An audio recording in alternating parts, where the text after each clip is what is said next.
Hello, hello. Welcome back to another episode of the Evening Word. I am your host, Saxophone Delmone, bringing you love, light, and positivity to your newsfeed. It's an exciting day here at the studio on January 30th. I hope it's an exciting day in your world as well because I love the topic for today. And it's said what you focus on becomes your God. And if it sounds a little bit funny because they said, "Oh, I only have one God," and like, well, that's what God was talking about. There will be many gods, and whatever gods serve you, and we try to think if it's like a deity but it says anything in any form, right?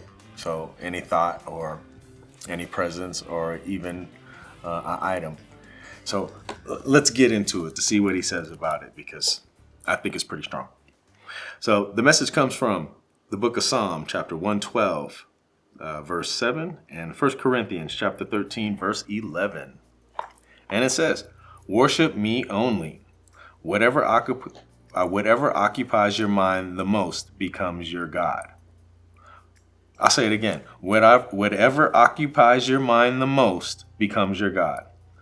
Worries, if indulged, develop into idols.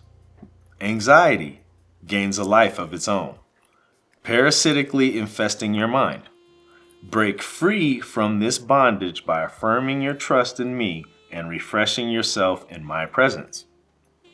What goes on in your mind is invisible, undetectable to other people.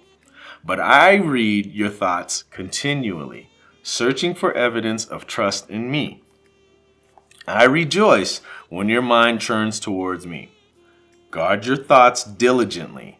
Good thought choices will keep you close to me. Powerful. This comes from Psalm 112, verse 7, and 1 Corinthians chapter 13, verse 11.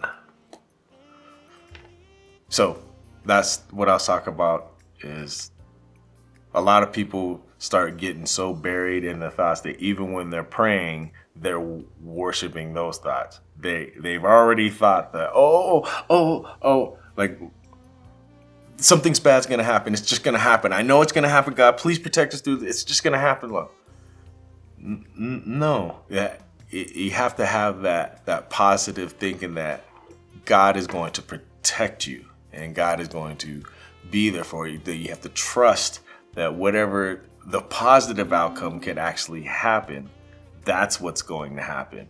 Because if you know that the bad is going to happen, well, your mind is very extremely powerful. The bad then will happen.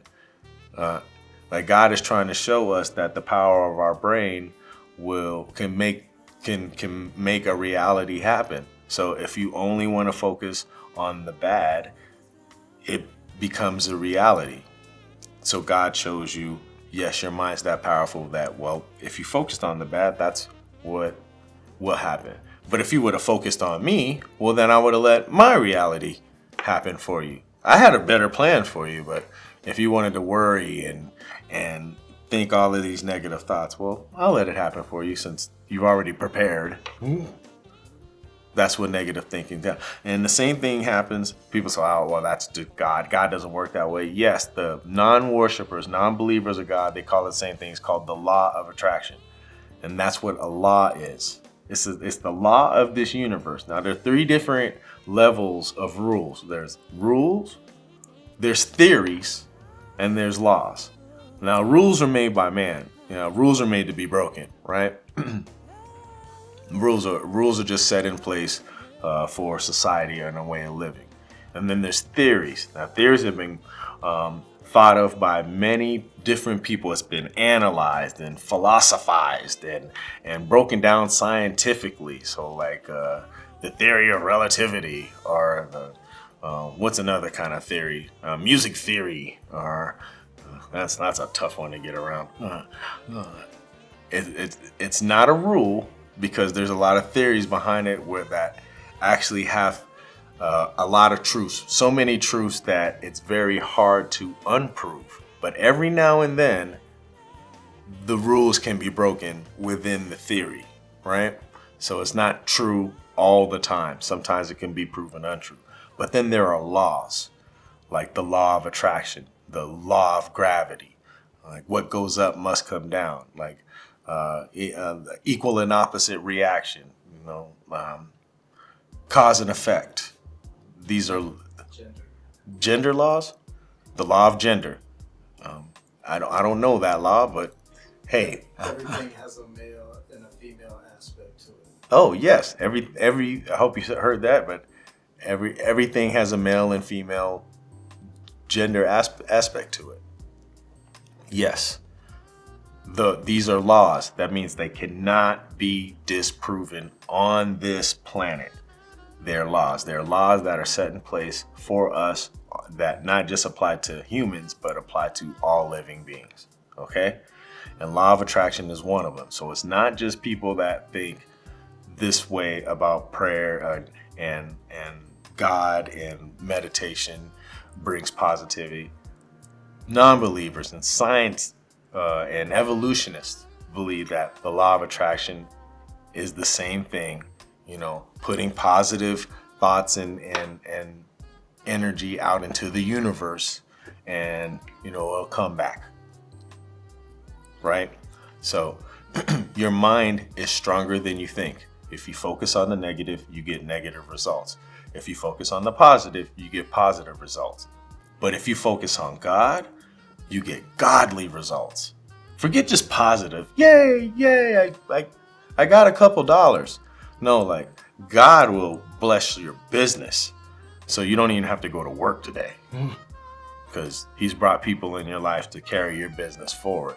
That's what godly results are, when you allow God to take the wheel and be the only focus in your life, right?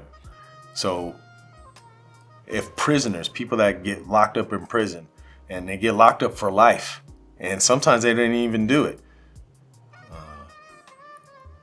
those people even get convicted for 30 years, and there's the case is there, even though they didn't do it, but the evidence says they did. A jury finds them guilty. The judge sentenced them. They're going away for life.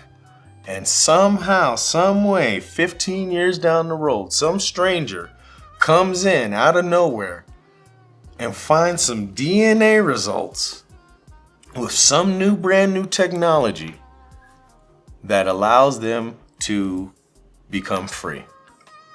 Now, it's a 15-year battle, and it's totally unfair, and it doesn't seem like anyone is good. The spirit is, the body has been broken down, but the spirit is still alive.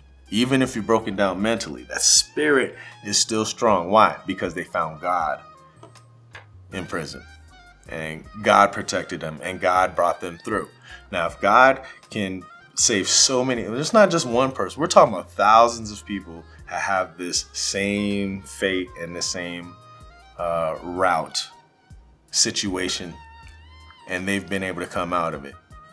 When we're trapped in our own mental cell and we're giving just so much negative energy, the feeling like I cannot get out of this, like there are plenty of people, millions of people that commit suicide all around the world. So it's not language, it's not culture. It is an individual thing that when we get trapped in this mental cell, it can break us down. Anybody can smile in public and make it look good to your friends that you're okay. But when you get alone in the dark by yourself and you get locked into this crazy mental trap of a cell, sometimes you can't get out of, that's when God will come and be able to break you out of that too. So if it's not as bad as being locked up in prison, he can and he saved those kind of people. He can definitely save each and every one of us that are trapped in our own mental cell. So please, if you like these messages and want to break free of all of the traps and chains that bind you, help us break free and hit that like button, subscribe to the channel. Please share these messages and start a conversation. Leave a comment or send a private message. If you're going through some tough times, hey, I'm here to help. I'll do what I can to at least send a message and say, hey, stay strong. God's with you.